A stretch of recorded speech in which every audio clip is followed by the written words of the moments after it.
A new report by the CDC shows that autism diagnoses are on the rise. The data estimates 1 in 31 8-year-olds were diagnosed with the disorder in 2022. That is up from 1 in 36 in 2020. Experts attribute the increase to better recognition of cases through wide screening and better diagnosis. For more insight, we're joined by Jill Escher from Autism Society of San Francisco, Bay Area. Thank you so much for joining us. We appreciate it, Jill. Thank you for having me. So, Jill, screening, as we mentioned, is seen as a reason for the rise in cases here, but is there any reason to question whether something is happening that's causing more children to be born with autism? Oh, absolutely. Secretary Kennedy is clearly wrong to have been blaming vaccines for the increase in autism. But one area where he is clearly correct is calling this an epidemic and bringing attention, really urgent attention, to the true increase in autism rates. The data is very clear over about 30 years that we've been seeing increasing rates. So it's because of the testing and the diagnosis of people.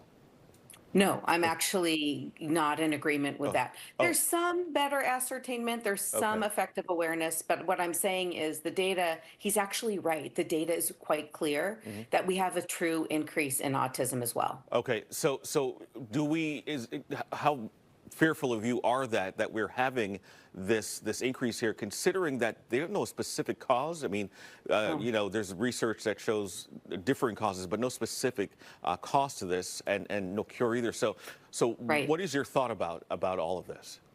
Well, we don't know what's causing Yeah. it. I mean, that's really clear. And, apparently, according to RFK Jr., President Trump has requested that he figure out what's causing, the autism epidemic by September, which is frankly preposterous. Of course, we can't. We've been looking for causes for now more than 2 decades, and we've been coming up pretty empty. So, the things that RFK Jr. is invoking, like toxins in the environment, ultrasounds, these things are not causing autism. We do need to look afresh, however, at new ideas, because he's right. It is very important that we figure out what's going on here. So how confident are you with his leadership in addressing autism as head of the HSS? I hope that he delegates this project to Dr. Bhattacharya at the NIH. Because Dr. Bhattacharya is a really solid scientist, and I think he would be in a good position to lead new research efforts here. I think RFK Jr. comes with some preconceived notions that maybe aren't very scientific. So autism diagnoses is also more common among Asian, Black, and Hispanic children than it is among white children. Do we know why that's the case? We don't. It traditionally, in like the first 20 years of measuring, the rates among whites were higher than among minority populations. But in the recent like 5 years or so, we've seen that switch where we've seen the prevalence become more common in those who are Black, Hispanic, and Asian. We don't understand the reason for that at all. I saw one write-up that said it's possible that I know you don't agree with the diagnosis angle of this, but the shifting of more marginalized communities they're testing children in these marginalized communities for this more so now than they were back many decades ago, and that might be the reason. Is that something that the Autism Society is looking at?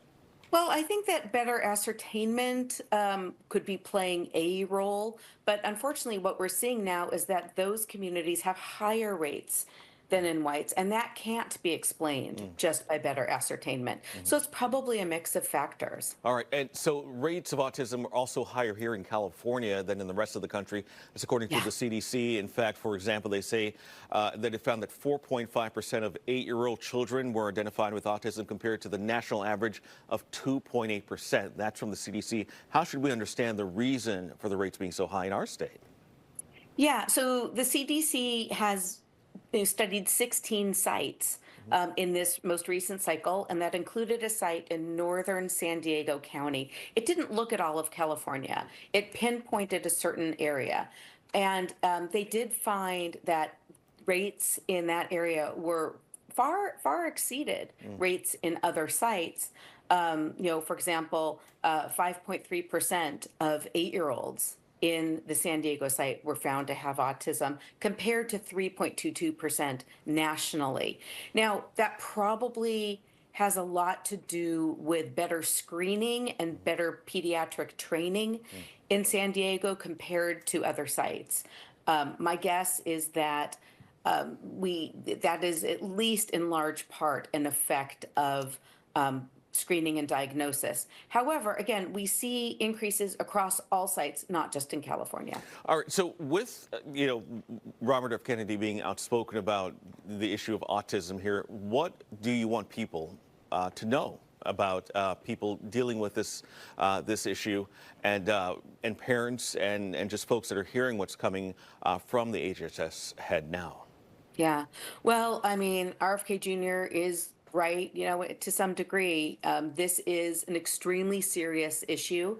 It is affecting more and more families than ever before, and more children than ever before. For most, it's a lifelong serious impairment. Well, for others, it might be just mildly impairing. And he's right. We do need answers. We do need to really hyper focus on this question and figure out what's going on here. So not only so that we can better understand the risk factors, but so that we can better provide treatments and better provide long-term care and better plan for this population.